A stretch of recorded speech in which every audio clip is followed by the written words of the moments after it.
Early 1945 तक allied forces ने Japanese empire के ज्यादातर आइलैंड्स पर कब्जा कर लिया था। एक एक करके जापान के स्ट्रॉन्ग होल्ड्स ढहते जा रहे थे, लेकिन अब आखिरी और सबसे जरूरी स्टेप बाकी था, जापान के होम आइलैंड पर सीधा अटैक। लेकिन ये इतना आसान नहीं था। जापानी सोल्जर्स ने हर मोर्चे पर यह साबित कर दिया था कि वो आसानी से सरेंडर करने वालों में से नहीं है।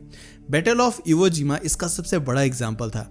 कहने को तो वो एक सिर्फ छोटा सा आइलैंड था, लेकिन उसे जीतने के लिए यूएस मरीन्स को महीनों तक खूनी बैटल लड़नी पड़ी।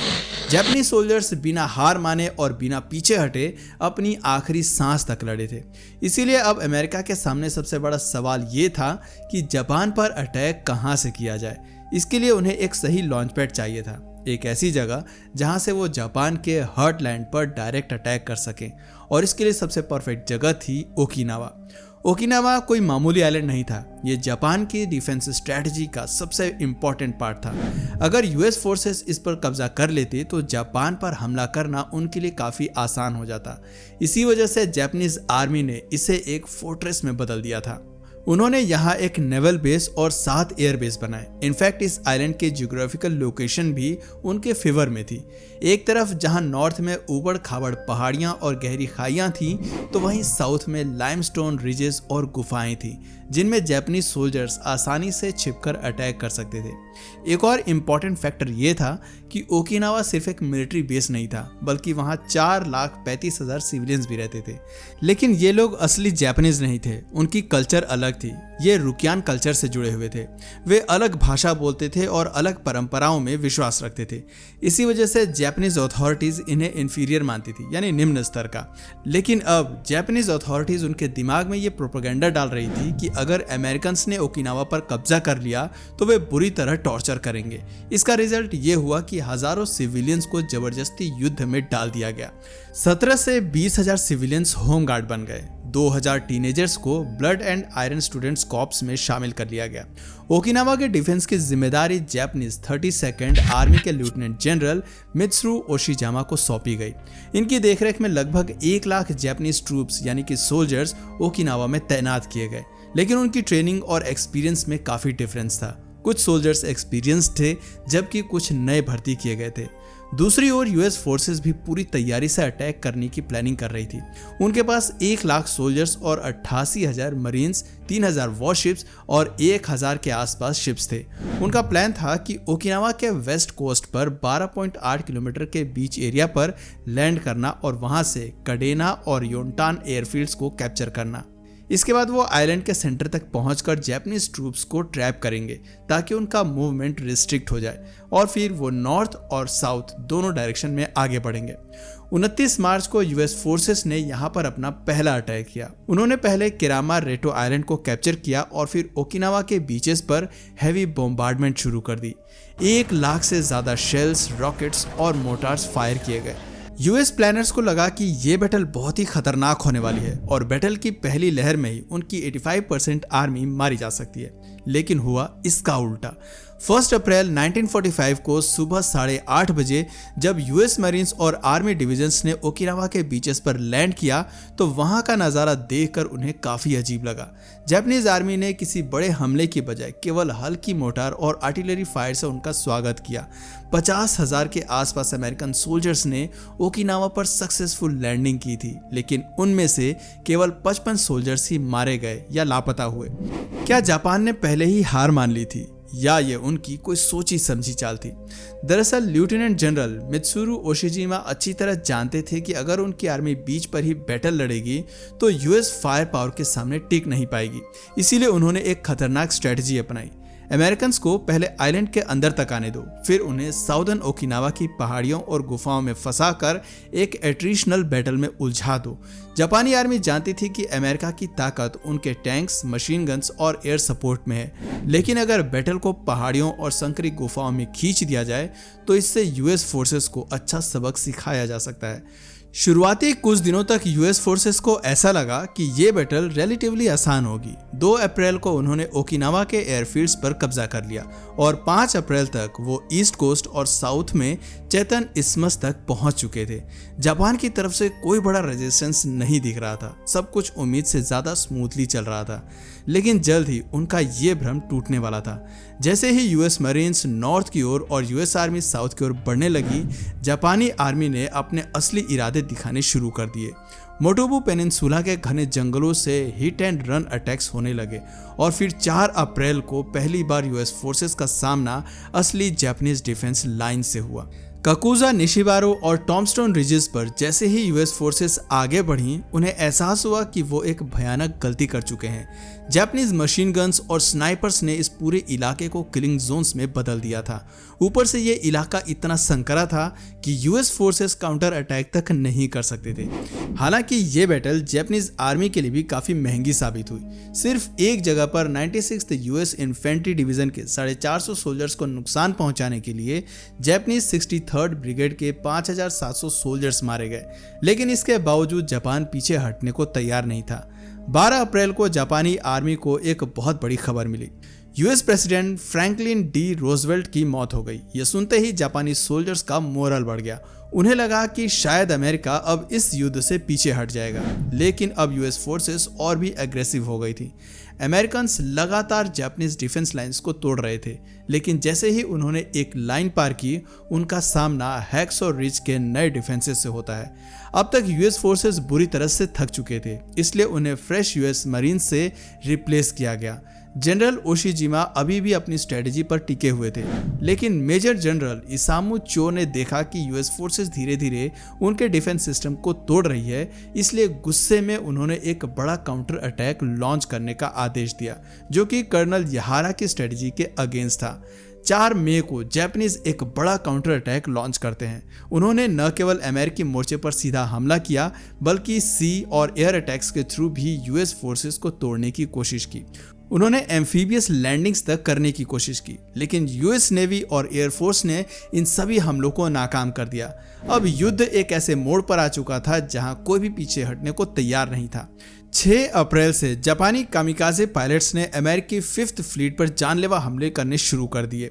फिलीपींस की बैटल के बाद जापान को लगने लगा था कि उनका सबसे बड़ा हथियार सुसाइड अटैक्स हो सकते हैं, और इसीलिए अप्रैल से जून के बीच 1800 से ज्यादा कामिकाजे प्लेन्स यूएस नेवी और ओकिनावा एयरफील्ड्स को टारगेट करते रहे।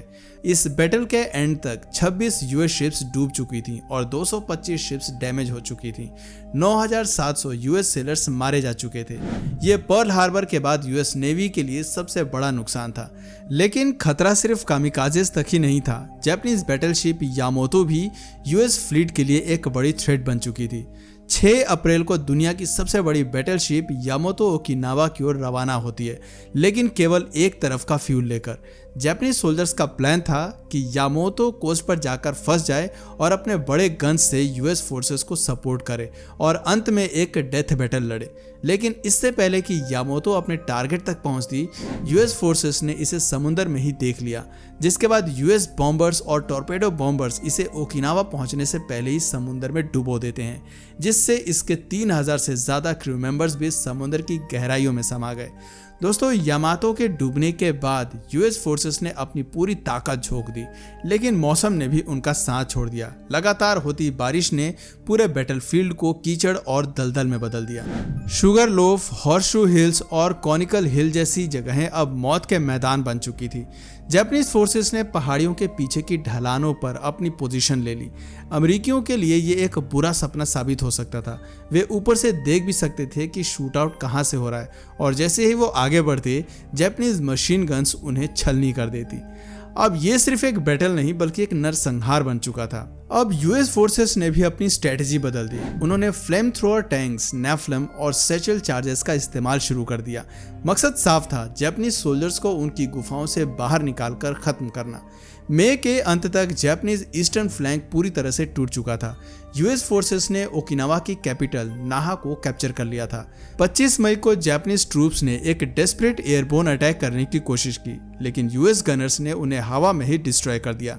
जब जापानीज कमांडर्स को यह एहसास हुआ कि उनकी पोजीशन अब क्रिटिकल हो चुकी है, वे अब घिरने वाले हैं, तो 29 मई को उन्होंने साउथ की ओर रिट्रीट करना शुरू कर दिया, लेकिन तब तक बहुत देर हो चुकी थी। उस समय तक 62,500 जापानीज सोल्जर्स और लगभग 5,500 यूएस सोल्जर्स मारे जा चुके थे। जैसे जैसे जापानीज फोर्सेस पीछे हट रही थीं, वे हजारों ओकिनावन सिविलियंस को अपने साथ लेकर जा रहे थे। लोकल होमगार्ड यूनिट्स को ऑर्डर दिया गया था कि यूएस ट्रूप्स को हर हाल में रोकें। ओकिनावन सिविलियंस अब इस बैटल का एक ट्रेजिक पार्ट बन चुके थे। जापानीज प्रोपेगेंडा इतना स्ट्रांग था कि सिविलियंस को बिलीव करा दिया गया था कि अगर यूएस सोल्जर्स ने उन्हें पकड़ लिया तो वे या तो उन्हें मार देंगे या फिर टॉर्चर करेंगे। इस फियर की वजह से ही कई फैमिलीज ने मास सुसाइड कर लिया। कम से कम 30 ग्रुप्स ने एक साथ अपनी जान ले ली थी। जून 1945 तक जापानीज आर्मी के सिर्फ 30,000 सोल्जर्स बचे थे और उनमें से ज्यादातर इंजर्ड थे। उनकी लास्ट बैटल कियान पेनिनसुला में होने वाली थी। 4 जून को मेरिन्स ने ओरुकू नेवल बेस पर अटैक किया। इस टाइम तक यूएस सोल्जर्स भी वॉर की एग्जॉस्टन से टूट चुके थे। बैटल फटीग इतनी ज्यादा थी कि कई सोल्जर्स मेंटली ब्रेक हो रहे थे। यूएस कमांडर्स चाहते थे कि जापानीज फोर्सेस सरेंडर कर दे, लेकिन हर जापानीज सोल्जर के माइंड में सिर्फ एक ही चीज थी, फाइट टिल डेथ। 18 जून को जापानीज ट्रूप्स ने एक स्मॉल विक्ट्री हासिल की जब उन्होंने यूएस 10th आर्मी के कमांडर लेफ्टिनेंट जनरल बकनर को गोली मार दी, लेकिन इस माइनर सक्सेस का बैटल के रिजल्ट पर कोई इम्पैक्ट नहीं पड़ा। 21 जून तक US tanks Japanese 32nd army headquarters के बहुत करीब पहुंच चुके थे। जनरल मित्सुरू ओशिजिमा ने अपने फाइनल सुसाइड चार्ज का ऑर्डर दिया। उन्होंने खुद अपनी डेथ का बैटल देखने का डिसीजन लिया। जैसे ही जापानीज आर्मी की कम्युनिकेशंस ब्रेक हो गई, कई जापानीज ऑफिसर्स या तो सुसाइड चार्ज में शामिल हो गए या फिर खुद को मार लिया। 22 जून 1945 बैटल ऑफ ओकिनावा ऑफिशियली खत्म हो गया और 23 जून की सुबह योशिजिमा और मेजर जनरल इसामु चो ने सुसाइड कर लिया। लेकिन कुछ जापानीज सोल्जर्स अभी भी जंगल में छुपे रहे और महीनों तक लड़ते रहे। ओकिनावा की बैटल्स वर्ल्ड वॉर 2 की सबसे डेडली बैटल्स में से एक थी। यूएस मिलिट्री को इससे भारी नुकसान हुआ। 3000 मेरिन्स मारे गए, 4600 आर्मी सोल्जर्स मारे गए और 4900 नेवी सेलर्स ने अपनी जान गंवा दी थी। जापानीज आर्मी के भी 1 लाख सोल्जर्स में से 66,000 मारे गए और जो बच गए उनमें से आधे से ज्यादा घायल हो चुके थे। लेकिन सबसे भयानक नुकसान ओकिनावन सिविलियंस ने झेला। ओकिनावन के लगभग 1,40,000 लोग मारे गए थे, जो यहाँ की टोटल पॉपुलेशन का लगभग 1/3 थे। भले ही जापानीज फोर्सेस हार गईं, लेकिन उनकी ब्रूटल रेजिस्टेंस ने यूएस आर्मी के रिसोर्सेस और मोरल को बहुत डैमेज किया। 82 दिन की ये बैटल एक वार्निंग थी। अगर जापान के होम आइलैंड पर ऐसी ही बैटल लड़ी जाती तो वहां अनमैनेजेबल डिस्ट्रक्शन होता। यूएस कमांडर्स का एस्टीमेट था कि अगर जापान पर डायरेक्ट हमला होता तो 1 मिलियन तक यूएस सोल्जर्स मारे जा सकते थे। और इस मोमेंट पर प्रेसिडेंट हैरी ट्रूमन के पास एक नया ऑप्शन था, एटॉमिक बॉम्ब का। हिस्टोरियंस आज भी डिबेट करते हैं कि ओकिनावा की इस भयानक बैटल का वर्ल्ड वॉर 2 पर क्या इफेक्ट पड़ा। हालांकि कई लोगों का मानना है कि युद्ध के दौरान हुई भारी तबाही और हजारों सोल्जर्स की मौत ने प्रेसिडेंट ट्रूमन को एटॉमिक बॉम्ब गिराने का कठिन लेकिन जरूरी फैसला लेने के लिए मजबूर कर दिया। और इस युद्ध के सिर्फ 1 महीने बाद ही हिरोशिमा और नागासाकी पर एटॉमिक बॉम्ब्स गिराए गए और जापान ने फाइनली सरेंडर कर दिया। इसके साथ ही वर्ल्ड वॉर 2 ऑफिशियली खत्म हो गया। लेकिन ओकिनावा की इस बैटल ने जो स्कैर्स छोड़े वो कभी नहीं भर सके। ये वॉर सिर्फ जीत हार की नहीं थी, बल्कि ये उस पेनफुल रियलिटी की याद दिलाती है कि वॉर कभी कभी एक पूरी जनरेशन को वाइप आउट कर सकती है। वैसे दोस्तों, एटॉमिक बॉम्ब जापान के ऊपर गिराने का ये फैसला सही था या गलत, नीचे कमेंट सेक्शन में अपनी राय जरूर बताइए। और इस वीडियो से आपको कुछ नया जानने या सीखने को मिला या फिर इंटरेस्टिंग लगा तो प्लीज इस वीडियो को एक लाइक करके अपने फ्रेंड्स और फैमिली में से जरूर शेयर करें। और यदि आप इस चैनल पर नए हैं तो प्लीज इस चैनल को सब्सक्राइब करके बेल नोटिफिकेशन आइकन को ऑन कर लीजिए ताकि हमारे आने वाले वीडियोस आप मिस ना करें। मिलते हैं फिर किसी वीडियो में नए टॉपिक के साथ, तब तक के लिए नमस्कार।